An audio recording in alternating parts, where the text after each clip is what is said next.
지금까지 우리가 상품 소싱하거나 트렌드 분석을 할 때는 내가 시장 조사를 먼저 한 뒤에 내 조사에 상품을 맞춰질 수 있도록 찾아가는 방식을 했었습니다. 하지만 이번 로켓크로스 소싱은 반대로 진행합니다. 지금까지 광고 세팅, 시즌 소싱 방법, 상세 페이지 제작, 마진 계산, 입출고 방법, 그리고 주문 처리 방법까지 이야기 드렸는데요. 쿠팡 로켓크로스의 꽃은 바로 소싱입니다. 소싱에는 정답이 없다고 하지만 그래도 처음 하실 때는 기본과 방식이 있기 때문에 정확하게 배워서 나만의 소싱 방법을 만들 수 있도록 오늘 한번 같이 해보겠습니다. 시작 전에 로켓크로스 부업 알아보고 있다, 관심 있다 하신다면 영상 고정 댓글에 쿠팡 로켓크로스에 대한 내용 영상 남겨두었습니다. 먼저 보고 오시면 큰 도움 될 거라 생각합니다. 아마 대부분은 아이템 스카우트나 다른 키워드 소싱 방법으로 상품을 많이 찾고 계실 텐데요. 그런데 오늘은 쇼핑몰 자체에서 제품을 찾는 방법에 대해서 이야기할 겁니다. 그 전에 먼저 쿠팡 로켓크로스는 내가 제품을 사서 입고해서 판매하는 방식이기 때문에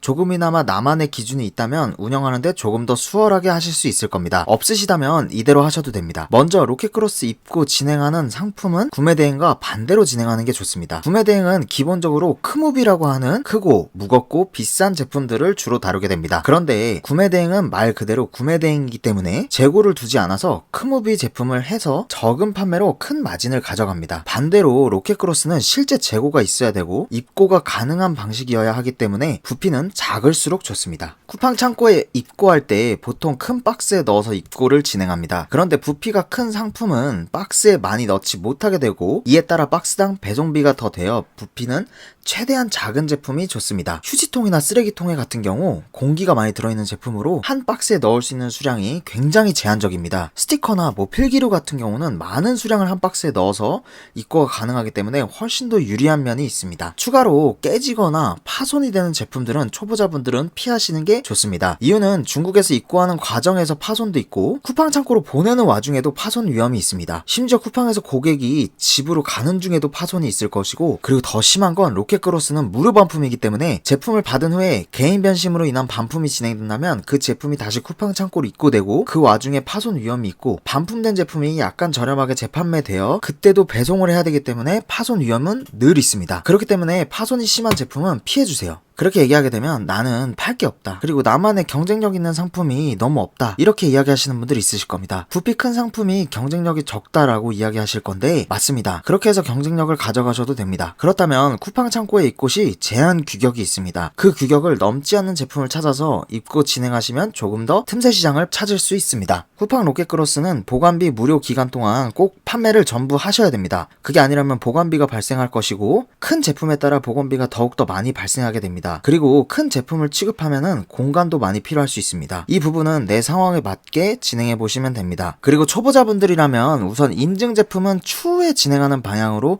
하시는 게 좋을 것 같습니다. 아직 판매 데이터도 없고 내가 능숙하지도 않은데 덜컥 비싸게 인증을 받아서 판매를 한다는데 그게 안 팔리면 재고뿐만 아니라 인증 비용도 손해를 보게 됩니다. 인증이 필요한 제품 중에서는 아동용이나 전자파 KC 인증 같은 경우가 있습니다. 또 여기서 그러면은 팔 게 없다, 나만의 경쟁력이 없다, 나만의 경쟁력을 가진 상품을 소싱하고 싶다 라고 하시는 분들이 있을 겁니다. 개인적으로는 처음 하시면은 진입장벽을 작게라도 올리고 싶다 라고 하시면 시검 인증 정도는 진행하셔도 될 것 같습니다. 많은 비용이 발생되지 않지만 인증을 받으면 꽤 많은 카테고리에 진입이 가능합니다. 시검 인증을 쉽게 말해서 입에 들어가는 식품, 닿는 제품들의 모든 인증을 말합니다. 젓가락, 텀블러, 접시, 그릭 요거트 메이커 같은 등이 있습니다. 인증 쪽에는 비교적 낮은 금액으로 인증을 받고 나만의 진입장벽을 만들어서 판매하실 수도 있습니다.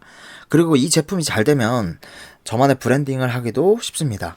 그러나 이 역시 정확한 데이터 조사가 이루어지지 않으면 재고로 남을 뿐더러 인증 비용까지 손해를 감수해야 합니다. 저는 이렇게 몇 가지 기준을 잡고 소싱하는 편입니다. 내가 아직 초보자라고 하면 꼭 기준을 잡고 판매하시면 흔들리지 않고 오래 하실 수 있을 거라 생각합니다.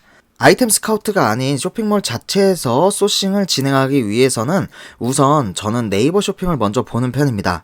네이버 쇼핑창에 키워드와 플러스 해외라는 제품을 검색하면 해외 제품만 볼 수 있습니다. 그렇게 해서 실제로 해외 판매자가 잘 판매하고 있는 상품을 찾아서 쿠팡에 가져오는 방식입니다. 해외에서 들어오는 시간이 오래 걸리는데도 판매가 계속되고 있다면 수요가 있는 상품입니다. 그럼 내가 생각한 키워드 플러스 해외로 검색을 해줍니다. 그리고 리뷰 많은 순으로 정렬한 뒤에 디자인과 가격, 구성을 보고 쿠팡에서 혹시 판매하고 있는지, 중국에서 가져왔을 때 마진이 충분한지에 비교를 해보고 유사한 상품이나 그거보다 더 업그레이드된 상품을 가져옵니다. 색상이나 디자인, 구성을 다르게 해서도 먹힐 수 있는 상품들입니다. 이미 해외 마크를 달고 있는데도 판매량이 보장되어 있는 상품을 내가 국내로 가져와서 판매를 한다면 기존보다 반응이 좋을 것입니다. 이렇게 다방면으로 채널에서 검색을 해봐서 찾아보는 방법이 있습니다. 내가 아이템 스카우트나 키워드 데이터를 뽑는 것을 타오바오나 1688에 입력해서 소싱한다면 디자인과 그 중국 사이트에서 잘 팔리는 제품들을 먼저 보고 선택하지만 네이버나 쿠팡 11번과 같은 리뷰가 많은 순으로 정렬해서 제품과 디자인을 본다면 현재 한국에서 판매가 잘 되는 제품들을 먼저 볼 수 있게 되는 겁니다. 이렇게 다양한 소싱 방법을 늘려서 나만의 소싱법을 가지고 있다면 장소나 시간 상관없이 내가 원하는 부가적인 수익을 충분히 벌 수 있습니다. 로켓크로스는 소싱만 잘해두면 어차피 배송, CS, 포장은 쿠팡이 하고 있으니 소싱하는 방법을 더 아시는 게 중요합니다. 로켓크로스에 대해서 더 많은 정보가 궁금하시다면 아래 고정 댓글에 링크 남겨두었습니다. 아직 내가 초보자라고 하면 정말 큰 도움 될 거라 생각합니다. 감사합니다.